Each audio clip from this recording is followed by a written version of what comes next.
Hi, everybody. Matt here from Matt Likes Comics. And I was recently asked um, by one of the people who enjoy my channel if I was ever going to get around to doing the other part to the Supergirl storyline where she becomes a Red Lantern. And the answer is yes, today. Um, for this video's purposes, I'm going to do like I did with the other one and ignore everything else going on and just get into the parts that involve Kara and her being a Red Lantern. Because deep down, my biggest purpose, apart from telling you about these books, is to encourage people to go out, buy them, and read them for themselves.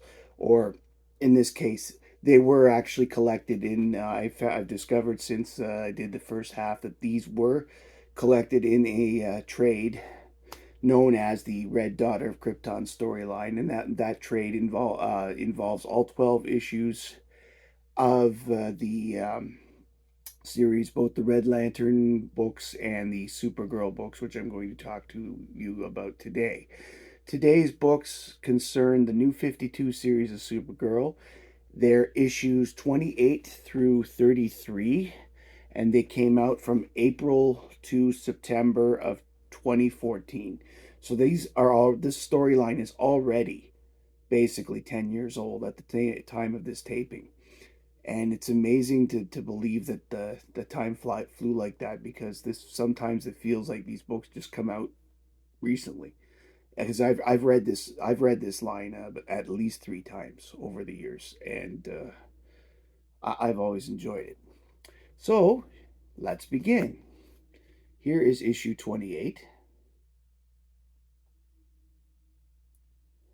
In this issue, Kara ends up with the red power ring as a result of a fight with Lobo that she's been doing for the 3 issues, including this one. So for the 2 previous issues and this, that she's been involved in a fight, and she's afraid that she had killed him at one point. But when Lobo comes back at her in this one, she gets so enraged that she is found by the red ring that is by the ring, which she puts on without thinking, especially after it calls out to her. And here we go with issue 29.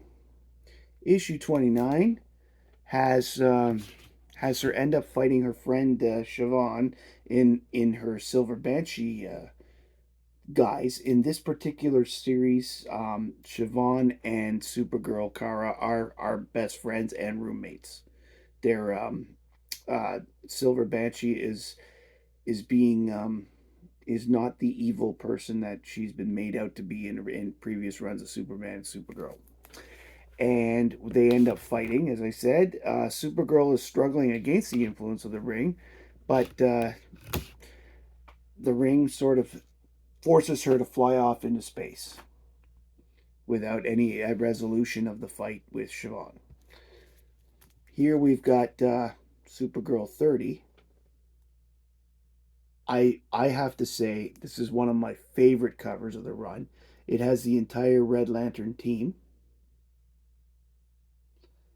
Guy Gardner here, Bleeze at the top, a couple other people. And in this book, she meets with Gara with Guy Gardner, and oh my God, I can't. Forgive me, I can't read my own writing. Just give me a second here. I guess I need my glasses after all. Oh, all right, 30. Yes, Guy Gardner and Kara end up having a heart-to-heart discussion, and she explains how genocide makes her very upset, especially since she's the orphan of a lost planet, which makes perfect sense to me, because if you lose everything you've cared about, you tend to either want revenge, or you want to make it up, or you end up like the Batman where you get both. But she decides that since she's got the ring, she's going to try and use the ring's powers. I still love this cover, to help everybody else and not and not leave things to other people or other things. She wants to be the one that helps. Here we have issue 31. This one is part of a story that is also done in the Red Lanterns.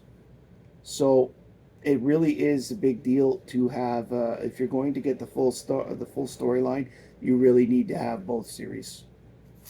In this one, she decides to go to in friendship to the judge, who is the person whose hands are on the cover, to try and convince this person not to put the ring on and or be decent if she does.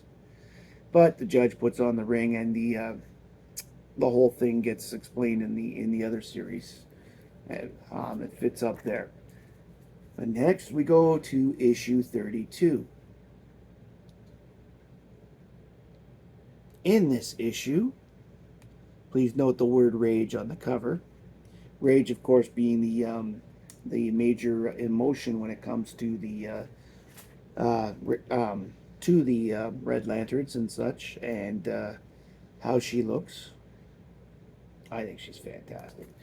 But in this time, she has been kicked out of the Red Lanterns, as we've probably seen in the Red Lantern books. And so she returns to Earth just in time to see that the leader of the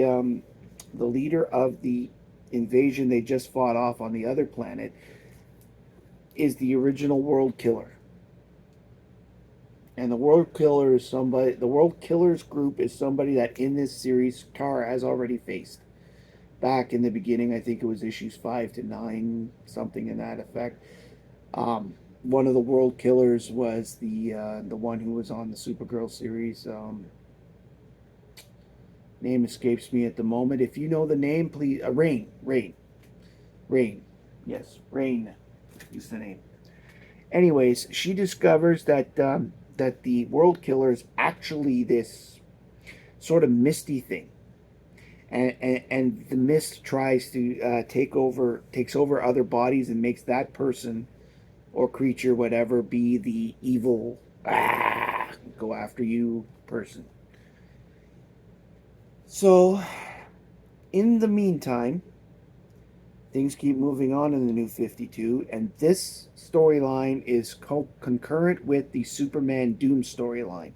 And the reason that's important is because in the Superman Doom storyline, the U.S. Army has shot a whole bunch of kryptonite into the atmosphere to try and stop Superman, because Superman has been taken over by Doomsday, and he's trying to, he's doing some serious damage to Earth. So, what happens then is Kara here in 33 is engaged in the fight with the World Killer mist thingy. Kara is overcome by the kryptonite in the sky. And so she tells the mist that if he spares everything else, she'll let the mist take her over her.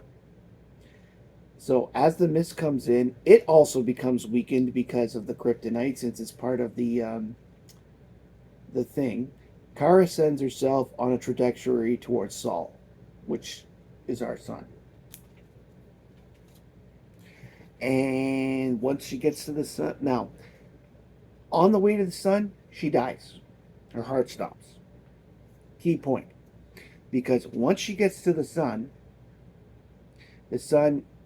gives her that burst of energy that she's able to knock the mist into the sun and get it destroyed. And at the same time, because she died, her ring comes off and the red ring disappears. Off to look for another person to wear the ring.